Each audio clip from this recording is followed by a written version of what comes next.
Continuamos con nuestra lectura bíblica y en el libro de Números, en el capítulo 5, se nos presenta una organización por niveles de cercanía o niveles de proximidad al tabernáculo. De tal forma que los que estaban más cerca del tabernáculo eran aquellos que tenían que mantenerse más estrictamente de forma pura, de forma consagrada. Y si algún impuro llegaba a tocar las tiendas del tabernáculo, podía morir. Por eso se ordena que todos aquellos que estuvieran puros, impuros, ya fuera por un tema de enfermedad o por un tema involuntario, tenían que alejarse del campamento. Eso es lo que significa salir del campamento, estar en la frontera más lejana al tabernáculo. Y como lo hemos dicho en otros momentos, todo esto era una forma didáctica gráfica, es decir, enseñando mediante elementos que pudieran ser visibles para el pueblo. Recordemos que esta gente no tenía Biblia, no existía un texto bíblico canónico que pudieran leer. Ellos lo que estaban experimentando eran las instrucciones que estaban recibiendo ahí de parte de Moisés. Entonces tenían que tener este tipo de elementos visuales, de elementos gráficos para entender. Y la pregunta es, ¿entender qué? De que para acercarse a Dios hay que acercarse con un corazón que exprese esa pureza por medio de el arrepentimiento y la humillación.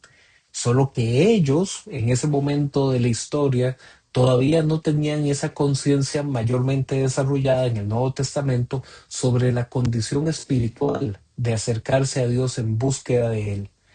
Entonces, ¿qué era lo que ellos tenían? Una conciencia de que físicamente, externamente, por medio de la salud del cuerpo, se expresaba pureza. Y entonces todos los que de alguna forma, como lo hemos venido repasando del libro de Éxodo y Levítico, estuvieran impuros por alguna circunstancia, debían alejarse de ese nivel de proximidad con el tabernáculo.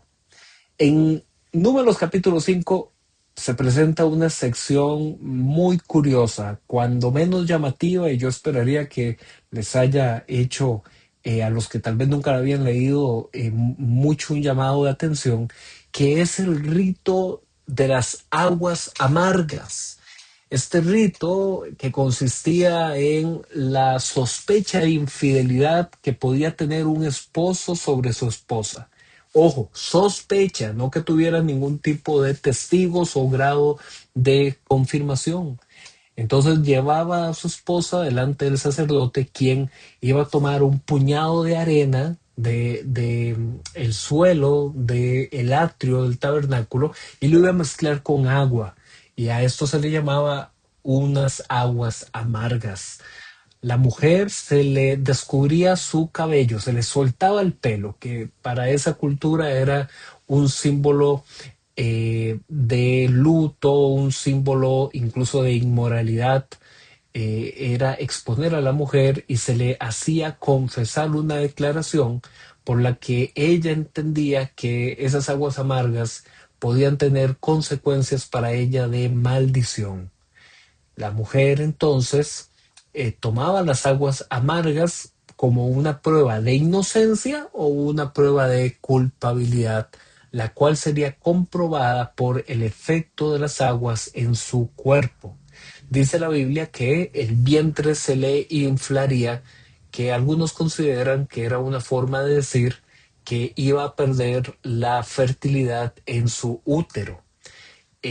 Lo cierto del caso es que esta ley de celos, aunque a nosotros se nos haga muy extraña, se nos haga incluso injusta o tantas cosas que podríamos decir de esta ley de las aguas amargas, considerando la cultura y los derechos que tenemos en el siglo XXI, lo cierto es que esta ley de los celos era una forma de buscar que ninguna mujer fuera enjuiciada por una mera sospecha, sino que se atribuyera la revelación divina después de tomarse las aguas amargas si realmente era o no culpable del pecado que se le acusaba.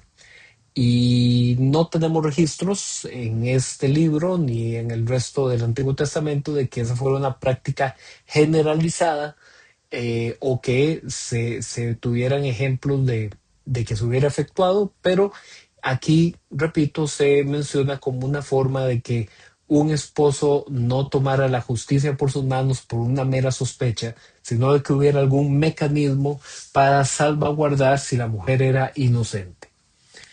Repito, no es algo que en la actualidad debamos tomar como ejemplo, pero sí entender que para enjuiciar a alguien se debe someter a un debido proceso y buscar las pruebas pertinentes y no irnos en una mera sospecha.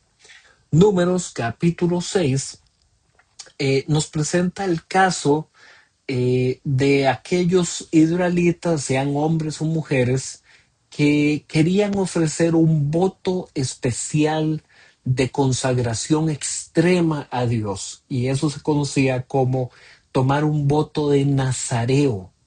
Los nazareos iban a tener un estricto cuidado en cuanto a sus comidas, en cuanto a sus bebidas, no podían ingerir nada que tuviera licor ni tampoco vino, y tenían que preservarse, no tocar muertos y otra serie de elementos que mantuvieran de una forma muy estricta su pureza.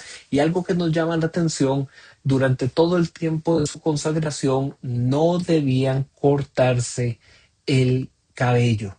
Esta era, como lo hemos venido diciendo, si para ellos la forma externa, lo que se denotaba visiblemente en el cuerpo, nos mostraba la pureza, entonces hacer todo este tipo de elementos visibles en el cuerpo, como no cortarse el cabello, era una forma de demostrar una consagración temporal a Dios, pero extrema, era un voto especial. Al final del tiempo del voto de los nazareos, incluso ese pelo se cortaba y se presentaba como parte de la ofrenda. Se presenta en Números capítulo 6 una sección muy hermosa, muy bella, que se conoce como la bendición sacerdotal. Son una serie de 3 declaraciones donde las 3 comienzan con el nombre del Señor, es decir, Yahvé, o como se traduce en la versión Reina Valera, Jehová, donde estas 3 declaraciones, donde las 3 comienzan por el nombre de Dios, obedecen entonces a una fórmula de bendición sacerdotal sumamente solemne, donde en todo tiempo lo que se hace es declarar que es Dios el que nos puede bendecir. No, no es que nosotros nos lo ganemos haciendo ciertas cosas, sino es Dios el que nos mira con misericordia. Por eso es que en esta bendición se dice que el Señor te bendiga y te guarde, que el Señor haga resplandecer su rostro sobre ti y tenga de ti misericordia, que el Señor alce sobre ti su rostro y ponga en ti paz. Así termina esta bella declaración, que el Señor ponga en ti su shalom, su paz, que significa plenitud en la vida.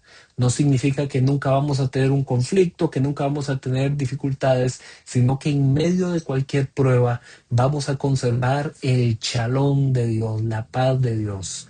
Que el Señor nos mire con agrado, que el Señor nos mire con misericordia. Qué declaración tan hermosa y que representa el corazón de Dios para su pueblo. Por eso es que hoy también una vez más podemos decir que el Señor te bendiga y que te guarde. Así concluimos hoy. Nos vemos mañana.